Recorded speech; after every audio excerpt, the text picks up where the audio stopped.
Welcome to Unboxing OD. I'm Kenneth Pearson, co-founder and OD consultant at Pearson & Pearson LLC and founder of Live a Haiku Life. Measuring success sounds simple enough, right? But in the world of organizational development, the idea of success is layered, complex, and often subjective. It's a question I've heard countless times. How do we know if what we're doing in OD is working? And that's what we're tackling today. This episode is for anyone who's ever introduced a new initiative, refined a process, or worked to shift culture, only to wonder later if it actually made a difference. Measuring success in OD isn't like tracking sales or customer acquisitions. We're talking about people, systems, and culture, things that don't always lend themselves to neat, quantifiable outcomes.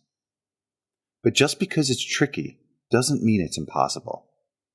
A friend of mine recently reached out and asked, "We've launched several OD programs in our business, and while we've seen some changes, I'm struggling to connect the dots. Are our efforts paying off, or is it just coincidence?" This question perfectly captures why understanding how to measure success is critical for OD practitioners. It's not just about proving results to stakeholders. It's about refining your approach, learning what works, and ensuring your efforts are making the impact you intend. Today, we'll explore why measuring success in OD is unique, dive into the metrics that matter, unpack the value of qualitative data, and discuss best practices for navigating the challenges. So, grab a cup of coffee, or tea if that's your style, and let's dive into the art and science of evaluating success in OD. Let's start by addressing why measuring success in OD isn't like measuring success in other areas. In many functions, results are black and white. Sales numbers go up, revenue grows, customer complaints drop. But OD lives in the gray areas. Remember, we're working with people, relationships, processes, and culture, all of which are dynamic and ever-changing. Think about an OD initiative to improve collaboration. You might introduce new tools, host workshops, or establish cross-departmental meetings. While it's easy to track how many people attended the workshops or how often the tools are used, it's much harder to measure whether collaboration truly improved or if employees feel more connected to their teams. This is where the concept of leading and lagging indicators comes in. Leading indicators are like breadcrumbs. They hint at progress. For example, an uptick in participation rates or early positive feedback might suggest that you're on the right track. Lagging indicators, on the other hand, are the long-term outcomes that show the full impact of your work. Think retention rates, productivity gains, or cultural shifts.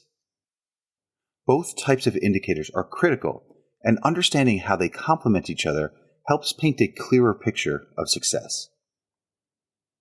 Here's a metaphor I like to use. Measuring OD success is like tracking a fitness journey. Leading indicators might be things like completing a workout or noticing that you feel more energetic. Lagging indicators could be changes in muscle tone or endurance. You need both to understand the full scope of progress, and in OD, it's no different.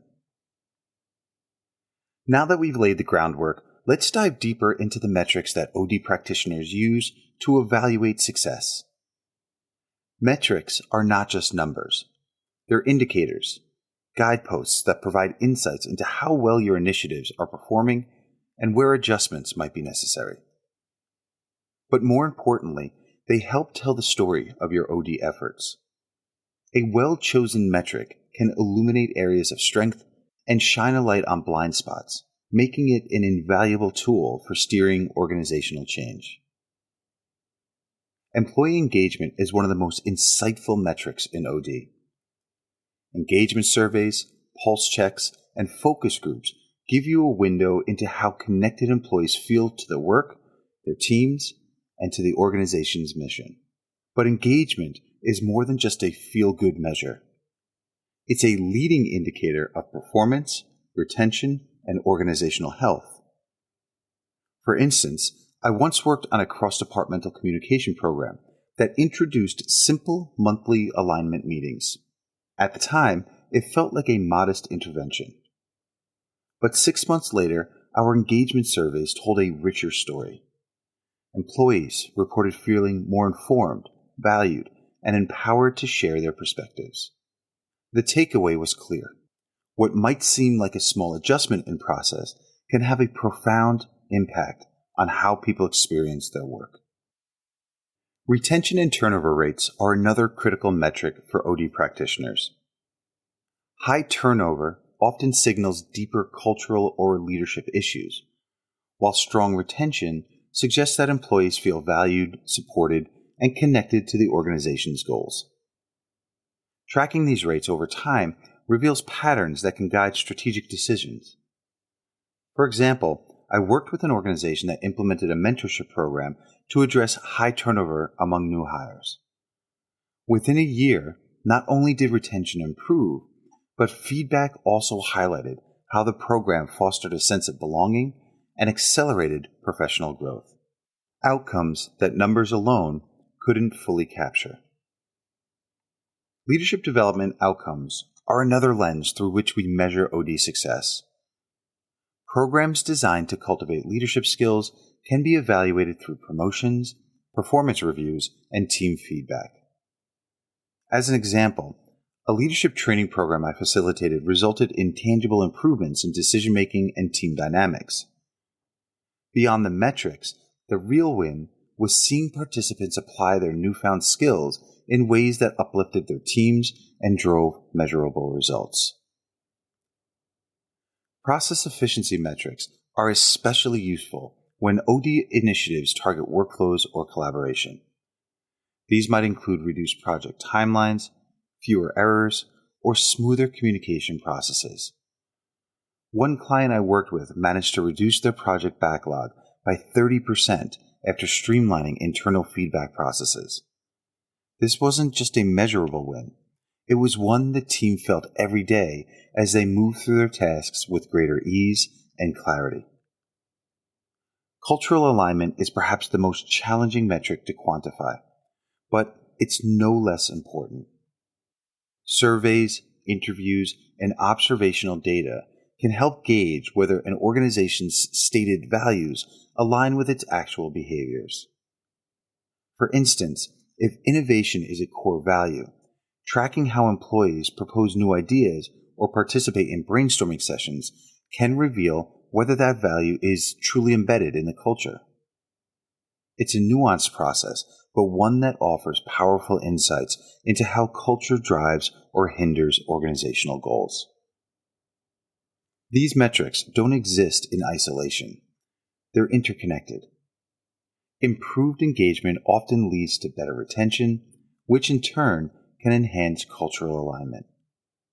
The key is selecting metrics that resonate with your organization's unique objectives, providing actionable steps that go beyond surface-level data. While metrics are essential, they only tell part of the story. Qualitative data fills the gaps, adding depth and context that numbers alone can't provide. Think of it as the why behind the what. Imagine launching a wellness initiative with participation rates through the roof. That's an encouraging metric, but why is it working? Employee testimonials might reveal that it's not just the yoga classes or wellness challenges. It's the sense of community and connection that the program fosters. Qualitative data comes in many forms, from employee stories and leader observations to feedback gathered in workshops or informal conversations. For example, you may roll out a new leadership program, and one participant may share how a single workshop fundamentally changed their approach to managing conflict. That story carries more weight than any survey score because it captures the program's transformative potential on a human level. Combining quantitative metrics with qualitative insights creates a richer, more complete understanding of OD's impact. Numbers show the scope of change, but stories bring it to life, helping you refine your approach and communicate success to stakeholders in a way that resonates. Measuring success in OD isn't without its hurdles. One of the biggest challenges is the long-term nature of many OD initiatives. Culture shifts, leadership development, and process improvements often take months or even years to yield visible results. This can test the patience of stakeholders who may be looking for quicker wins. Another challenge is quantifying intangible outcomes like trust, collaboration, or engagement. These are often dismissed as soft metrics, but their impact is anything but.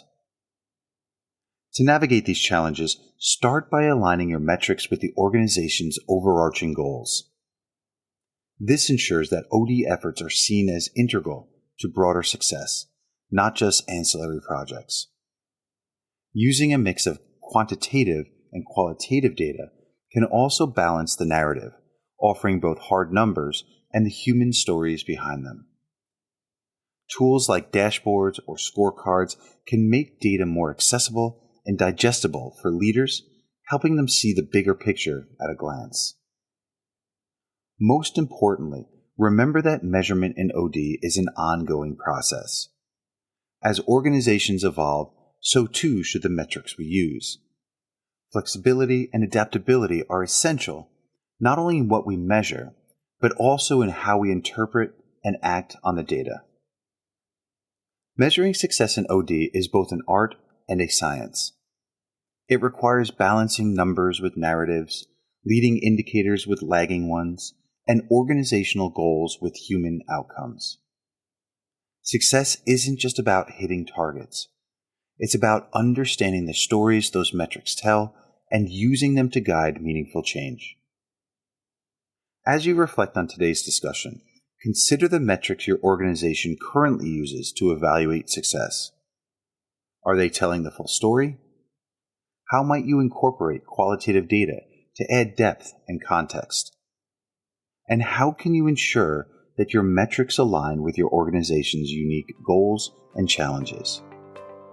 Thank you for joining me for this episode of Unboxing OD. I hope this conversation has given you practical tools and insights to evaluate success in your OD work more effectively.